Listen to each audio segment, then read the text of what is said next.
ให้ชาวแตงอ่อนขอบคุณที่เพิ่นซอย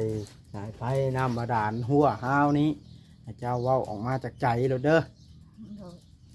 ฮะพนมมือขึ้นแต่ทีเลียวนี่คอยบ่เลียวเบิ่งเนาะ ขอบใจเด้อที่ชื่อตะนางมาอ้อมให้ลูกให้หลานให้อยู่ดีไม่แห้งเลยคนเจ็บมาให้ไหลคนไข้มาให้มี ไปทางใดก็ให้ปลอดภัย แม่ใหญ่ใจดีเอ้ย ไม่ใหญ่จะดีเอ้ย ขอให้เจ้ามีความสุขความเจริญยิ่งขึ้นเด้อ คม ขอให้เจ้าร่ำรวย ให้เจ้าร่ำรวยเด้อ ความเจ็บอย่าได้ความไข่อย่ามี เจ็ เด้อบ อย่าให้ได้คนไข้ยังมีเด้อ นั่นบ่จากใจนะ โดย แล้วเราคือให้คอยบอกให้เว้าซะแต่ว่าบ่เป็นบ่ ว่าบ่เป็นท่าน ถ้าเจ้าคอยสิบ่บอกได้บาดนะคอยสิให้ขอบคุณคอยพร้อมแล้วคอยก็มาซอยเจ้าคือกันเด้ยิงสายปืนสายไฟเอาลองเบิ่งให้พรคอยโชคให้มานคอยในกว่าเจ้ากะ มาบดก็ให้โชคให้มันให้ร่ำให้รวยเลยไปทางใดก็ให้ปลอดภัยเลยคนจิตไปทางใดก็คงจะเริ่มมีเบิ่งลูกเบิ่งหลานแบบนี้แหละลูกหลานก็บ่มีหยัง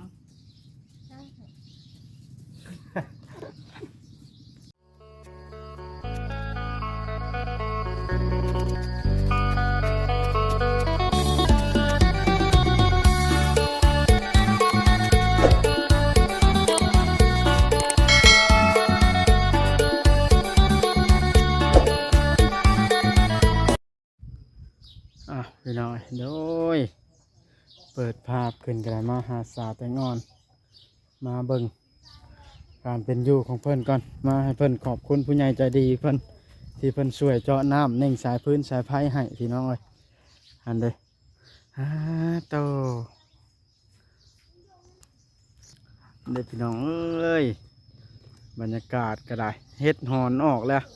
เฮ็ดป่าเฮ็ดนั่นเดี๋ยวจำสิกินหลวงหลายเลยช่วงนี้ปะมุ่งหน้าไปหาสาวแต่งอ่อนกันเลยพี่น้องเอ้ยเพื่อนถ่าแล้วป่านนี่นั่นเด้ตะข่ายพวกกันยังบอลนี้ยังบวหอบนี่ยังอันวางตีชังกะซีนี่แต่พออยู่แต่เพิ่นบ่ทันได้ตัดมาหันเด้เพิ่นนิ่งไปนี่ไปเพราะว่าเขาซื้อมา2โค้งเลยเอาเนี่ยใส่พอดีนั่นเด้เพื่อนชานเพิ่นก็โอ้ได้น้ำสมบูรณ์อะไรอันนี้โอ้น้ำก็ยังออกดีเห็นเลยตะข่ายตัวนี้ก็ยังพอดีเหมาะเจาะไปใส่บอลนั้นพี่น้องเอ้ยตัวแต่แตงอ่อนยังไม่ได้ปลูกยังบ่เนี่ยฮะสำบายดี สบายดี เอ้ายังใช้สิ้นตัวเก่าอยู่บ่นี่ฮะ ใช่ชักเบิดถุงมันบ่ให้ ซักเบิด โดย ตาใหญ่อยู่นี่บ่ โดย ฮะ โดย น้องอ้อยไปเชียงได้นี่ มีเพื่อนไม่เท่า เพื่อนไม่เท่า โดย ต่อ เป่าเพื่อนถ้าโอ้เพิ่นจะชื่อใหม่ เพิ่นซื้อไม้ โดย ซื้อไม้มายังบัดเนี่ย เฮ็ดตู้เพิ่นนั่นแล้วเพื่อนเพิ่นบัญญัติผู้เจ้าเข้ามาเลยที่อยู่ผู้เดียวแล้วอ่ะ เว้าไป เฮ็ดตู้มันเด้เฮ็ดตู้นะผู้เดียวเฮ็ดเราจมจึงเงินพอจึงเงินบ่พอว่าไปซื้อใหม่ เจ้าก็อันนั้นแล้วหามาอยู่น้ำเจ้าแหละสิเฮ็ดตู้เฮ็ดเป็นเจ้าบ่มี เรา ผู้ บ่ อยู่ อยาก แล้ว อยู่เราอยากได้บ่ อยากได้ผู้ของเราเอง ก็ ที่ ฮะ ลงน่ะอยู่นะฮะ เว้าบ้า ให้เราอยู่เราบ่อยู่ มานอนน้ำเจ้านี่แล้วนึ่งข้าวให้เจ้ากินนี่บ่ดีกว่าบ่ บอกแล้วเราเฮาอยากอยู่ของเราเอง ลาสิมาแล้วบ่ ฮะ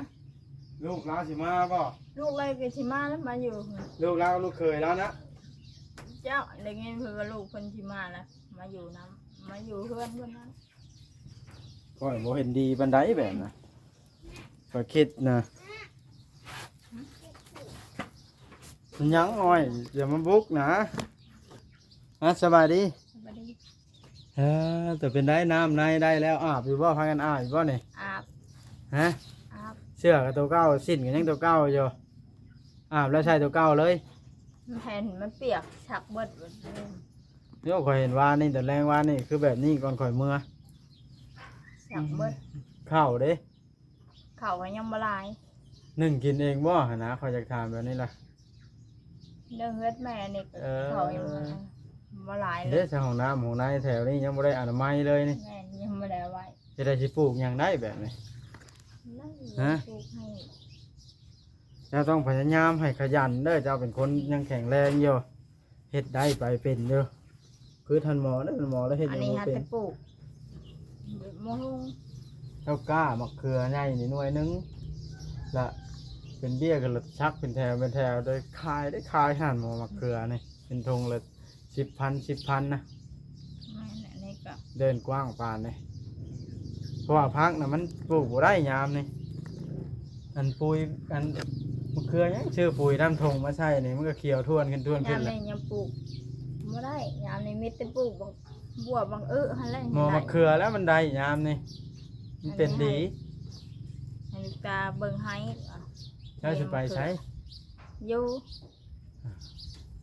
ออกเงินเข้าเฮือนก็อย่าลืมอัดบาดนี่ได้ตะข่ายบักสูงๆแล้วพวกมันยังสิเข้าได้บาดนะฮะมันยังสิเข้าได้ใกล้คนก็เข้าบ่ได้บ่ แม่เขาบ่ได้คน แบกก็บ่ได้ โดยบ่ได้แล้ว นี่ อยากได้เด็กเป็ดนั่นแล้วสิเลี้ยงได้เงินเลย เอายังเกลือมัน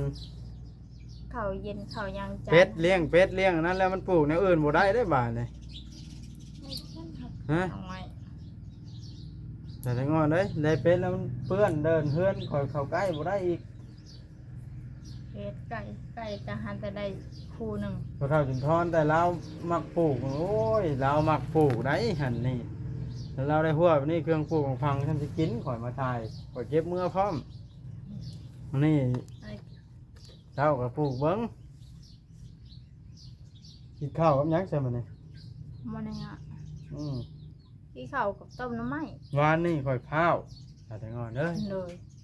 ยังบ่ได้ให้เจ้าขอบคุณผู้ใหญ่ใจดีเพิ่นช้ำนี่ เลย เพิ่นใจดีกับเฮานี่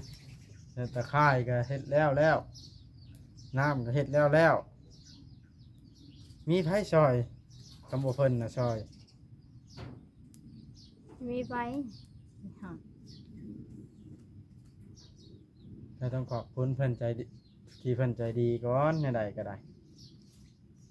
ก็สิบ่แม่นได้คอยบังคับเฮ็ดหันเฮ็ดนี่คอยสิคอยติดตามเบิ่ง เลย เจ้าสิเฮ็ดให้แม่ได้ คนผัวอยู่อะอันนี้คือโทรให้ผัวตุกตาให้เอานายหมออึมาให้ปลูก มัน ตาม หกปลูกมื้ออื่นนะ มันบ่มีเบี้ยมักเผ็ดมักนี่ ปลูกแนวมันบ่มีประโยชน์ปานใดเด้นะมื้อปลูกแล้วมันก็หกแล้ว ปลูกแล้วมันหง ปลูกแนวมะพริกมะเขือแบบนี้ต้นแนวมันสิแพร่พันธุ์ไปนะมันยามนั้นล่ะยามตกหน้าหนาวมาเฮาก็ทางพักปลูกพักล่ะ ปลูกเครือหกวันนี้เป็นบริษัท30 หน่วยพัดหกเบัดปีปลูกน่ะเขาปลูกอยู่พูนให้สวนพอกลางทง เขาแบบบ่มีไห้บ่มีสวนนี่แหละ เจ้าพัดอยากป่านนั้นนะมักนะเจ้าอยากป่านนั้นเจ้าก็ขายมะเขือทงหนึงก็ซื้อได้หน่วยหนึงก็กินบ่เบิดแล้ว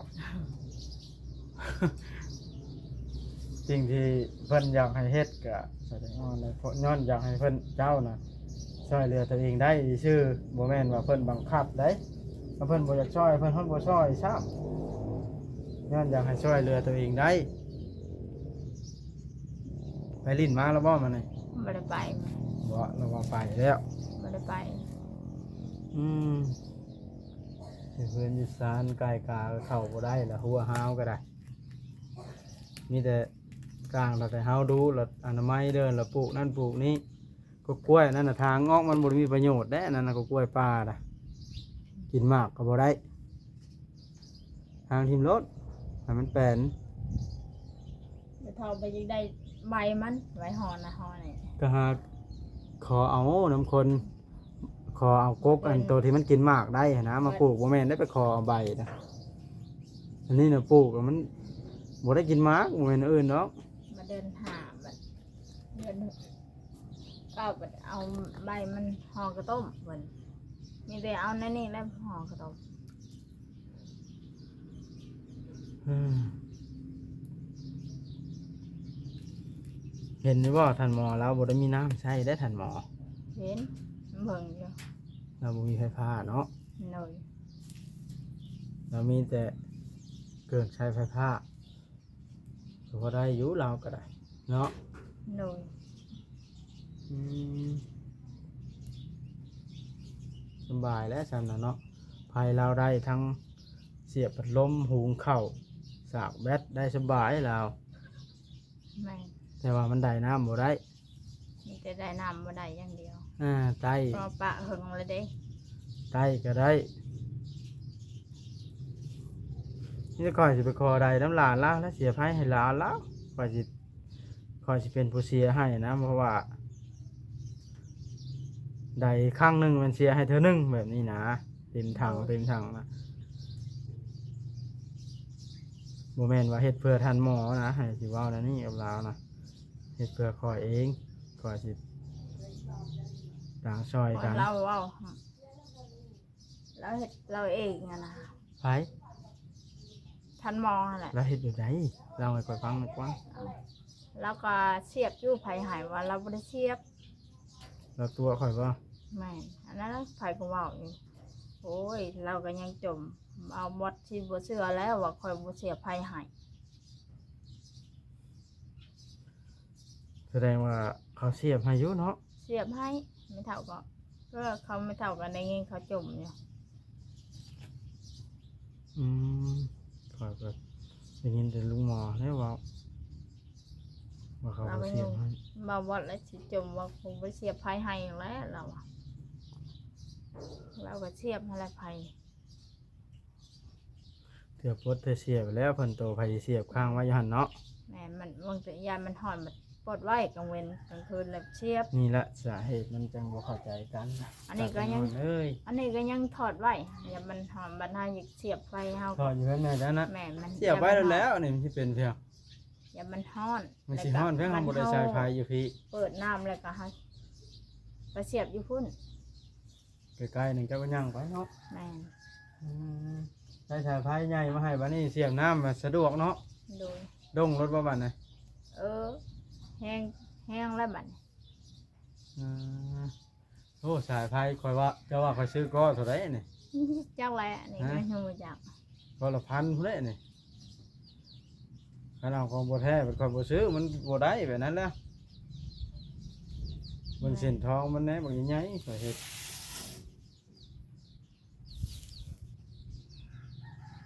แม่ถ้าจอกบ่มาเฮ็ดหัวนี่ โดย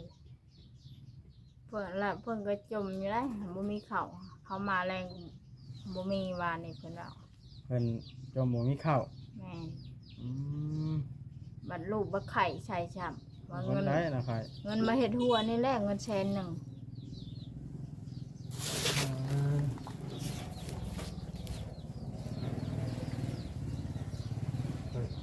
เงินเฮ็ดหัวนี่เงิน100,000ว่าสิไปซื้อข้าวแบบบ่ได้ซื้อบ่ลูกไข่ใช่ช้ำ ลาวก็ได้ โดย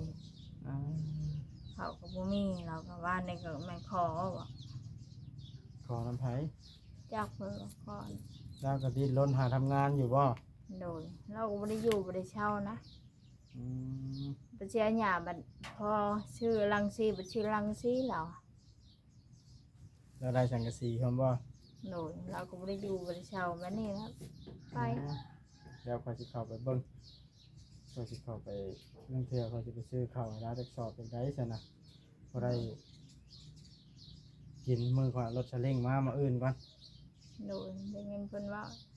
จมวานเนี่ยไปวานนี่พอดีไปวานนี่นั่งหน่อยหนึงพอดี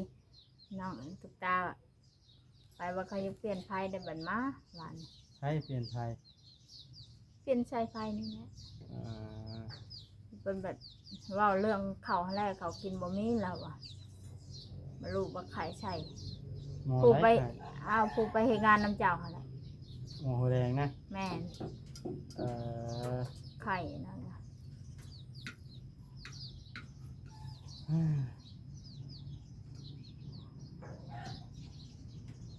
หนักใจเนาะชาแตงอ่อน โดยนั่นน่ะก็คือ ดี เจ้าก็ยังมีแม่มีน้อยมีน้องอยู่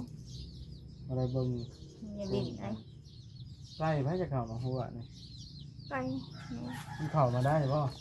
เขาแต่เขาเห็ดอันนั้นพอ ฮะ แต่เขาเห็ดหัวกูมาเขาผู้เจ้าเขายังบริมาเอา แล้วมันนอนได้ใช่ซะ จักนอนแค่นี้ อ่าเอ้าไปใช้แต่งอนกล่าวคำขอบใจเพิ่นที่ซอยเฮ็ดหัวแล้วก็ซอยเจาะน้ำเล่งสายพื้นสายไฟให้เอ้าเว้าออกจากใจเจ้าเลยคอยสิบ่บอกวิธีการเว้าอีกคอยสิบอกให้เจ้าเว้าจากใจเจ้าเลยเว้าดังๆแล้วพนมมือขึ้นล่ะออกจากความรู้สึกว่ารู้สึกจังไดที่เพิ่นซอยเอาแบบนี้ทั้งที่บ่มีใครซอยเจ้านอกจากแม่ใหญ่เพิ่นซอยน้ำนี่นะเอาจัดการเอาคอยสิหันหลังใส่แล้วยันเจ้าอายเอา ขอบคุณเด้อแม่ยายใจะดีช่อยลูกช่อยหลานให้เบิ่งแย่งอยู่นี่แล้วช่อยชายพายช่อยน้ำก็ให้เบิ่งให้แยงไปทางใดก็ให้ปลอดภัยแหละบ่เจ็บบ่ให้ได้ของไข่บ่ให้มีเด้อแม่พ่อเนี่ยแม่ใหญ่ใจะดีกะ ให้มีความสุขขอบใจละลายๆให้เบิ่งลูกเบิ่งหลานนี่แหละชาติ คอยนี่ผมมีประโยชน์อย่างบ่คอยนี่แล้วบ่ขอบคุณแบบว่า บ่าวบดก็ขอบใจละลายๆไปทางใดก็ให้ปลอดภัยเลย ขอบใจ อยู่ ไผ ดีไม่แห้งข ขอ อ บบ ใจ ใจบ่าวบดก็ขอบใจที่มาสวย ให้พรคอยหน่อยกว่าสินะนมมือขึ้นก็ให้พรคอยหน่อยกว่า ขอบใจบ่าวบดก็ขอบใจให้ไปทางใดก็ให้ปลอดภัยเลยให้เบิ่งให้แยงเบิ่งแบบนี้แหละนี่สาธุ ให้โชคให้มาเด้อบ่ว่าเด้อแล้วอ่ะให้ร่ำให้รวยเฮ็ดสิ่งใดก็ให้สมดังใจปรารถนาล่ะเจ้าให้พรคอยแบบนี้บ่เป็นบ่ บ่เป็นบ่เคย เจ้าคิดสิ่งใดขอให้เจ้าสมหวังดังใจเจ้าคิดเจ้าก็บอกไปละพอค่อยมีโชคเนี่ยเด้นี่เราบอกขอบใจคอยจักเทื่อคอยมาติ่งชายไพ่จนคอยไม่ได้กินข้าวหวานเนี่ย บ่เคยมาขอดคุยเถื่อ คอยละเมื่อยแห้งคอยละพ้าวหวานเนี่ยบึบบึบเราไม่ได้เว่าหยังบลุ่มบลุ่มบลุ่มไปเลย เมื่อกินข้าวม่วงคอยกระดาษสอง อ้าย คน ผู้มาต่อไผวานนี่ก็บ่ได้มีเมียนะ ไอ้ายเจ้าบ่นะ แม่น ไอ้ายแท้ๆนี่บ่ โดยเรามีแต่เล่าให้เราไปหากินหาหยังหลายเรายืน อืม มีแต่เล่าแหละยืนอันนี้ก็ละไปแต่เช้าไปหาเห็ดหาหยัง อืมอืม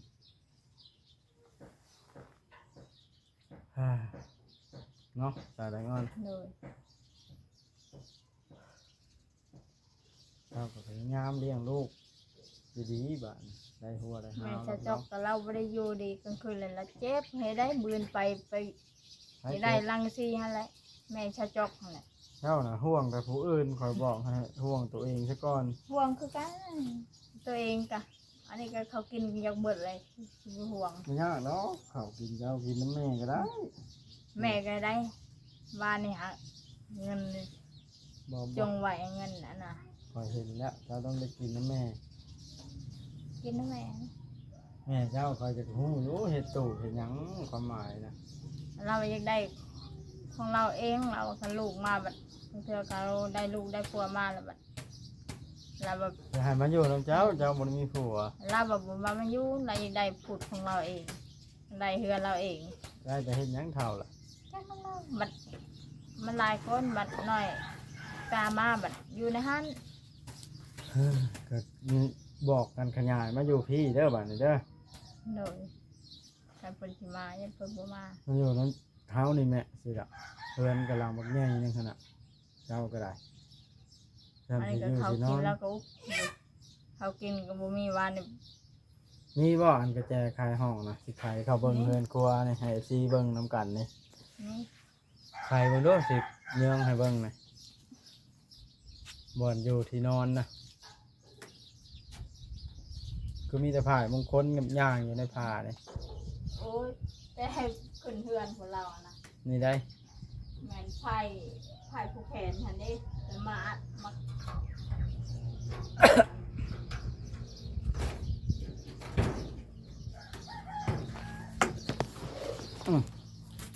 เบิ้งนี่พี่น้องเอ้ย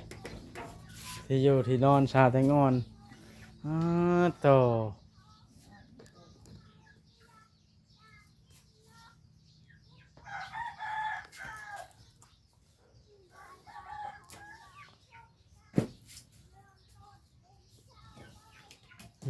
เจ้าต้องหูจักไม่เหี้ยนเด้อเป็นแม่ย่ามันยิงเด้อ ดู บ่เป็นแล้วไว้อันนี้แบบนี้ถ้วยเข้าก็เอาไปแช่ล่ะตัวมันกระแดงกระเดินกระตุกกระเตก ให้หมาน่ะพองให้มันหา ล้างไว้ใส่ล่ะมันสิใส่หยังละถิ่มไปอันสะซ้ายเลยโอ้ หกขนาดกันเจ้าเอาไว้เป็นระเบียบนี่กว้างไรเดินเฮือนเจ้านะโอ้จำสิกินนะเจ้าขังไว้ยังไก่บ่ปล่อยมันในคอกนะ มันยันไก่เขาชน ห้องนั้นยอดเดียวบ่ได้ไปเก็บมะม่วงบ่เสมอนี่ ไม่ได้ไป มันเบิดแล้วเนาะ เลย อืมให้หน้าไผซะนี่ ให้หน้า เอ้ยไผวันบ่ แม่ โอ้งัวไผซะตัวนั้นน่ะบ่แม่นว่างัวเจ้าน่ะคือมาผูกไว้ในนี้ แม่แม่งัว ผูกไว้ให้หยัง อ่ะแล้วมันเขาหวานไก่ ถ้าสิไปทางใดเด้นี่ ไก่ปล่อยไก่ ปล่อยไก่มันก็อยากหอมาหากินน้ำหากินไก่เจ้าเองว่าสองตัวนี่ แม่ เอ้าปล่อยแล้วขึ้นเฮือนแล้วบ่เข้านะแจเฮือนจะก็เอามาแช่มันกินตัวสิปล่อยมันตกหนาวทิ่มเห็นหยังเลี้ยงแต่ไก่ผู้ก็ช่องโต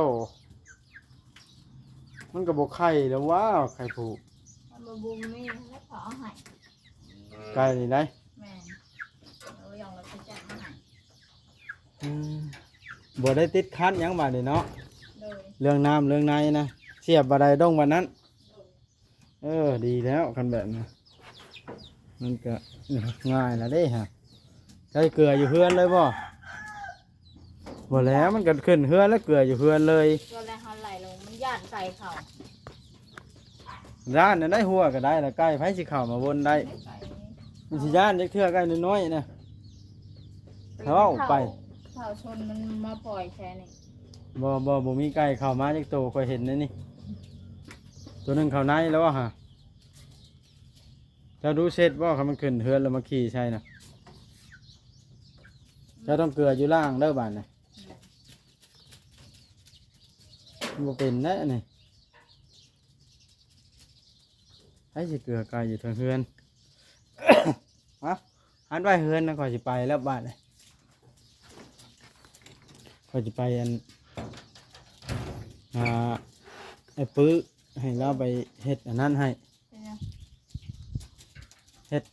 อันแท่งน้ำท่านหมอแล้วพอได้ตรงพอได้เปิดใช้ตรงน้ำพล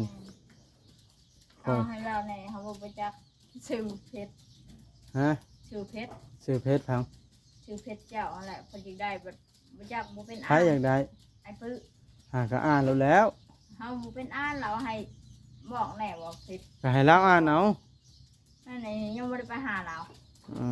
ม เสร็จไปบอกเอาเพชรมาบดให้แน่ว่ะ เพชรคอยกับอักกิลาเลย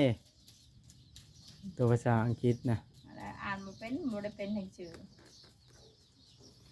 โอเคถ้าคอยไปเวียกก่อนเด้อ โดย เพราะว่าทางไอเวียงก็เพิ่นบ่ว่างเพิ่นไปเฮ็ดน้ำงัวควายให้นาตะกร้าเพิ่นแล้วมันฮอดยามนาแล้ว โดย ว่าสิชวนเพิ่นมาเฮ็ดให้ก็ได้เลยให้ปื้อเฮ็ดกลางซอยแล้วก็บ่ได้มีงานมีการหยังบ่ได้แล้วเงินไปใช้จ่ายในครอบครัวซื้อกินข้าวน้ำซ้ำปลาแล้วโอเคจ้าทั้งนั้น สบายดี